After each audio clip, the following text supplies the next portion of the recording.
ලෝකයේ විශාලම රටවල් වලින් එකක් වන ඕස්ට්‍රේලියාව ගැන අද වීඩියෝ එකෙන් කතා කරනවා. වර්ග කිලෝමීටර් මිලියන 7.6ක විශාලත්වයකින් යුතු ඕස්ට්‍රේලියාව ලෝකයේ 6 වෙනියට විශාලම රට වෙනවා. ඉන්දියානු සහ පැසිෆික් සාගර වලින් වට වී ඇති ඕස්ට්‍රේලියාව ආසියාවෙන් වෙන්වන්නේ අරෆූරා සහ ටිමෝර් මුහුදෙන්. එරටේ ඇති විශාලත්වය සහ පිහිටීම කෙරෙහි සලකා බලමින් අයිලන්ඩ් කන්ටිනෙන්ට් එනම් දූපත් මහද්වීපයන් නමින්ද එරට හඳුන්වනවා.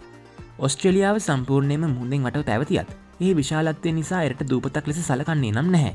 2020 සංඛ්‍යා වාර්තාවලට අනුව එරටේ ජනගහනය මිලියන 25ක් පමණ වන අතර ඒ අප රටේ ජනගහනයට වඩා කුඩා ප්‍රමාණයකින් පමණක් වැඩිවීම විශේෂත්වයක්.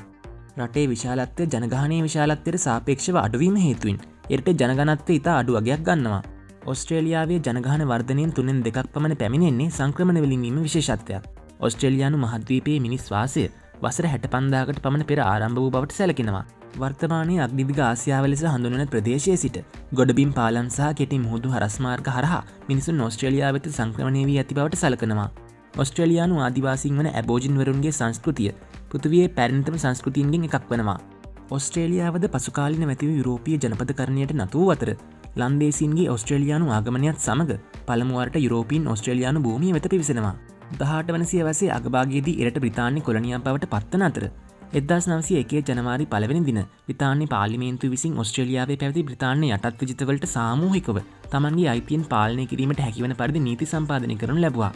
අද වන විටත් ඕස්ට්‍රේලියාව ව්‍යවස්ථාපිත රාජාණ්ඩුවක් වන අතර මහරජින එරටේ රාජ්‍ය නායකයා ලෙස සැලකනු ලබනවා. රජිනගේ අභාවයත් සමග චාල්ස් කුමාරයා රජු ලෙසට එරටේ රාජ්‍ය නායකයා වනු ඇති. ඕස්ට්‍රේලියාව නුදුරේම ජනරජයක් වනු ඇති බවටද විශ්වාස කරනවා.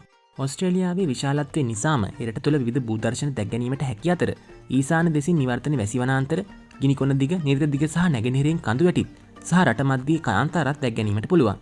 එරටේ විශාලම කොටසක් කාන්තාර හෝ අර්ධ ශුෂ්ක වෙනවා. ඒ වගේම විශාලත්වය නිසා එරටේ විවිධ දේශගුණික කලාපද පවතිනවා. සමක නිවර්තන උපනිවර්තන කාන්තාර තනබිම් සහ සෞම්‍ය ආදී වෙනස් දේශගුණික තත්ත්වයන් එරට දැක්ගැනීමට හැකියි. වර්ෂාපතන රටා සහ දේශගුණ ආශ්‍රිත වෙනස්වීම් නියඟිය සහ ලැබගිනිවැනි එරටේ පවත්නා ගැටලු තවදුරටත් උග්‍ර කරනු ලබනවා.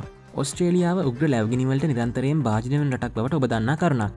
2019 සහ 2020 අතර කාලයේ ඇති වූ ලැබගිනි හේතුවෙන් එරටට දැඩි බලපෑමක් එල්ල වූවා. රටේ බොහෝ ප්‍රදේශයන් කාන්තාර හෝ අර්ධ ශුෂ්ක වූවත් එරට ජෛව විවිධත්වයේ ඉහළින්ම පවතින රටක්. ශාක හා සත්ව විශේෂ මිලියනයකට වඩා වැඩි ප්‍රමාණයකට ඕස්ට්‍රේලියාව නිමහන වන අතර ඒවයින් බොහොමයක් අද්විතීය වෙනවා. කැන්ගරුන් සහ කෝලා සත්වයෙන් එරට තුළ සුලභව දැක්ගැනීමට හැකි වෙනවා.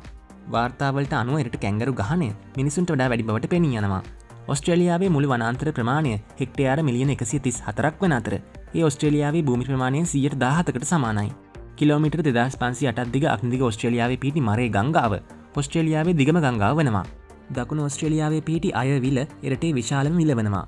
ඕස්ට්‍රේලියාවේ පිහිටි විල් ගැන කතා කිරීමේදී මෙන්න මේ රෝස පැහැති විල ගැන කතා නොකර බෑ. හිලිය නමින් හඳුන්වන මේ විල බටහිර ඕස්ට්‍රේලියාවේ පිහිටා තිබෙනවා. එහි ජලයේ රෝස පැහැයෙන් පැවතීම කෙරෙහි එහි ජීවත් වන ඇල්ගී විශේෂයක් බලපෑ ඇති බවට විද්‍යාඥයන් මත පළ කරනවා.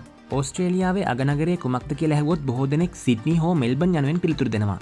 නමුත් එරට අගනගරය වන්නේ කැන්බරා නුවරයි. විශාලත්වයෙන් ඕස්ට්‍රේලියාවේ නගර අතුරෙන් කැන්බරා නුවරට හිමිවන්නේ 8 වන තැනයි. සිඩ්නි මෙල්බන් වගේ නගර තිබියදී කැන්බරා එරටේ අගනගරය වුණේ කොහොමද? ඕස්ට්‍රේලියාවේ කොලනි එකතුවේ 1901 වසරේදී ඕස්ට්‍රේලියාව නිර්මාණය කිරීමට යාමේදී එරටේ නව අගනගරය ලෙස කුමන නගරය තෝරාගත යුතුද යන ගැටලුව පැන නැගුණා. ඒ කාලයේදී ප්‍රධානම නගර වූ සිඩ්නි හා මෙල්බන් නගරවලින් එක් නගරයක් අගනගරය ලෙස තෝරාගත යුතු බවට යෝජනා වී තිබුණත් පිරිසක් සිඩ්නි නගරයත් පිරිසක් මෙල්බන් නගරයත් අගනගර ලෙස තෝරා ගැනීමට සහයෝගය දැක්වුවා. මෙමගින් නැති වූ ආරවුල නිසා එම නගර දෙකින් කිසිදු නගරයක් අගනගරය ලෙස තෝරා නොගත් අතර අගනගරය ලෙස විකල්ප නගරයක් මුල සිට ඉදිකිරීමට තීරණය කරනු ලැබුවා. එම නගරයේ ඉදිකිරීමට යෝග්‍ය ස්ථානයක් සෙවීම 1902 වසරේදී ආරම්භ වූවා. 1908 දී කැන්බරා අගනගරය ලෙස ඉදිකිරීමට තෝරාගත් අතර 1913 දී කැන්බරා නුවර අගනගරය ලෙස නිරවශයෙන් පත් කරනු ලැබුවා. ඕස්ට්‍රේලියාවේ මුදල් ඒකකය වන්නේ ඕස්ට්‍රේලියානු ඩොලරයයි. ලොව රටවල් අතුරින් ඕස්ට්‍රේලියාව ආර්ථික අතින් ශක්තිමත් රටක් වන අතර එරටේ දළදේශීය නිෂ්පාදන අගය ඇමරිකානු ඩොලර් ට්‍රිලියන 1.3ක් පමණ වෙනවා. චීනය ඕස්ට්‍රේලියාවේ ප්‍රධානතම වෙළඳ හවුල්කරුවා වන අතර එරටේ අනිකුත් ප්‍රධාන අපනයන වෙළඳපොළවල් වන්නේ ජපානය, එක්සත් ජනපදය සහ දකුණු කොරියාවයි.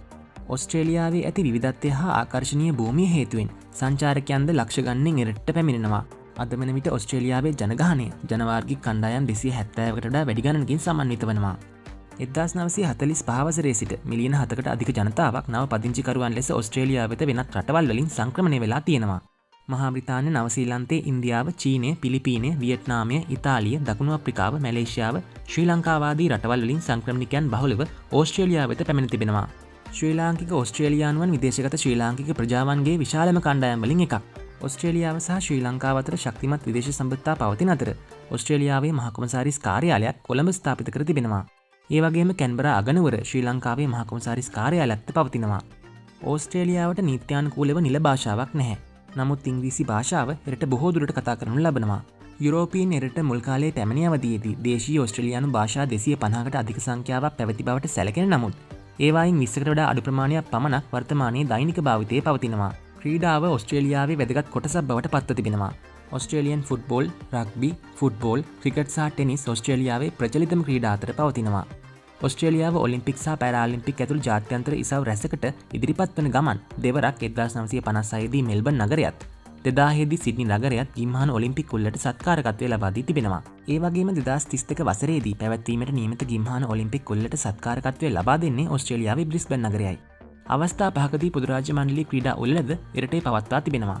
ඕස්ට්‍රේලියානු රජයේ ෆෙඩරල් පාර්ලිමේන්තුවකින් සමන්විත වන ව්‍යවස්ථාපිත රාජාණ්ඩුවක්.